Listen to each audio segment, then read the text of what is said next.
Nagtungo po ang Mag-Agri Tayo sa Batangas City, Batangas noong March 7, 2012 upang dumalo sa Taal Lake Fisheries Stakeholders Forum na ginanap sa Batangas Provincial Capitol Auditorium. Ito yung Taal Lake Fishery Stakeholders Meeting natin, forum. Ito ay ginanap natin para lahat ng mga efforts ng Protected Area Management Board, kung saan ang BIFAR ay isang member, ay maibigay namin para ma-inform sila ano na yung status ng lawa ng Taal, ano na yung in terms of mga fishery resources, in terms of water quality, at kung mayroong mga initiatives na ginagawa, mga ano-ano yun, para magiging aware yung buong stakeholders natin kung ano na yung present status ng ating lawa. Sa ngayon, sa kami, sa National Fisheries Biological Center, nagkontak kami ng mga pag-aaral tungkol sa open water fisheries. So nakikita namin na from 1996 to the present na ano ngayon, ay medyo ang trend ngayon is pababa na yung production ng mga isda. So hindi lang naman yan limited sa Taal Lake, hindi siguro makikita natin sa iba't ibang dagat ganun yung trend ng production. Pero ang medyo nakakabahala dito yung minsan yung galing sa aquaculture areas na kinukulture doon at nakakawala minsan. Ang nangyari na nga yan, posible na nangyari yan sa Pangasius na part kasi nagkaroon natin ng bagyo. Hindi namin ma-confirm ito kasi lumabas na kasi yung Pangasius nito lang eh. So sabi nila nagkaroon ng bagyo, nakalabas yung mga ibang Pangasius. Then yung mga dugong, yung dugong hindi pa matrace kung saan ang galing yon. Kasi pero yung dugong is known for as ornamental fish. So possibly na unintentional or I don't know kung intentional siya, basta bigla na siyang kumalat din. So itong mga introduced species, medyo hindi maganda siya sa biodiversity ng lake kasi hindi siya natural doon.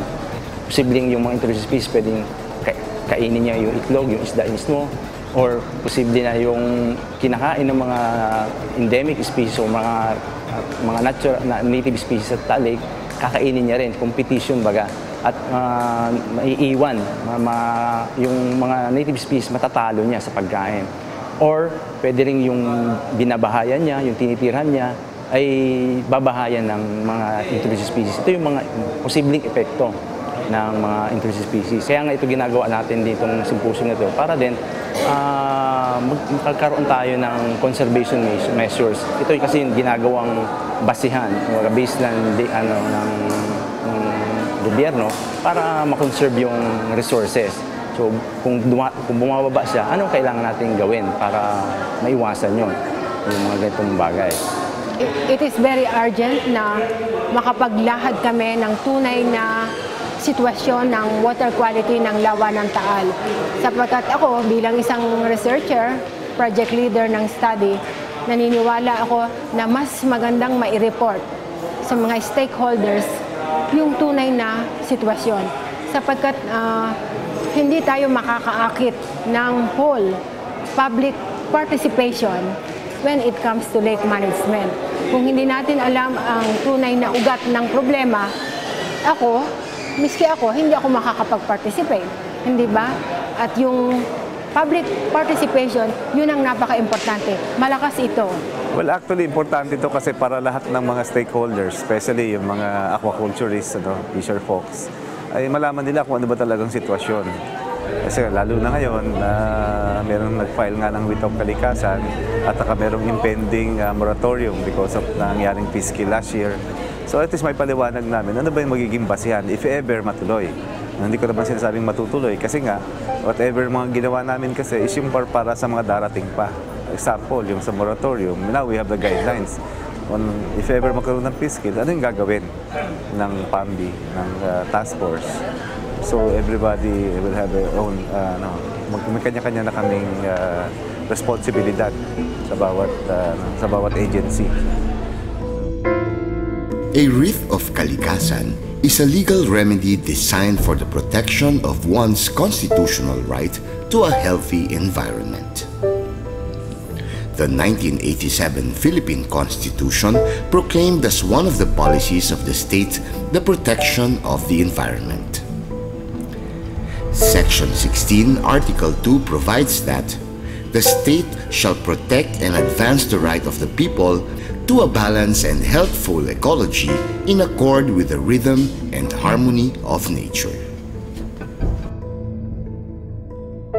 Ito na siguro ang sagot, yung magkakaroon ng unified rules and regulation para maprotektahan at mapangalagaan ang lawa ng Taal. Pero katulad nga ng madali siya isulat, pero pagdating sa implementation, yun lagi ang ating given na yan eh. Yun ang lagi nating kulang.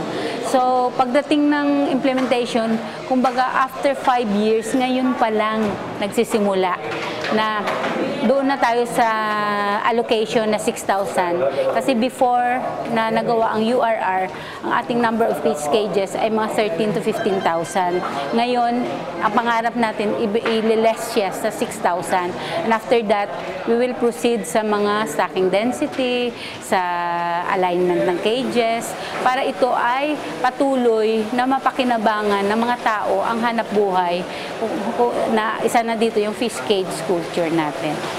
Sa ngayon, just like what yung na-present ko, is that yung task force mag-operate kami ngayon. Titingnan na namin ngayon yung realignment ng mga fish cages, tapos yung nasa tamang sukat ba yan, at saka yung stocking density.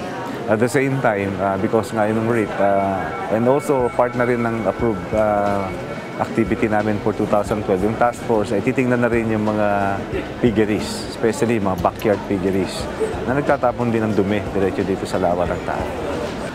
Siguro magiging sunod naming hakbang bilang paigtingin namin ang aming samahan at mabigyan din namin ang aming mga miyembro ng kapulisahan sa kanilang sarili sapagkat ang ano namin dito parang ipapapungo ko namin huwag lamang tanggalin itong mga ganitong bagay ay kami na may handang sumunod sa mga ipinag-uutos ng pamahalaan na huwag lang tanggalin yung 6,000 fish cages sa lawa ng Taal.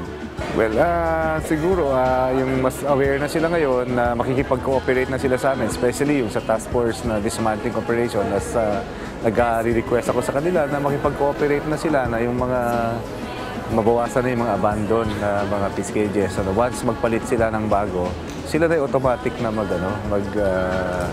mag-dismantle ng mga luma.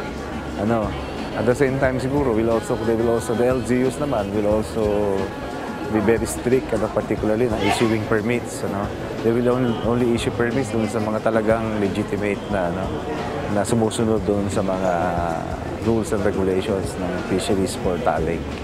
Sa tingin ko, sa sarili kong pagtingin, ay siguro kinakailangan yung kooperasyon ng bawat isa na lahat ng stakeholders.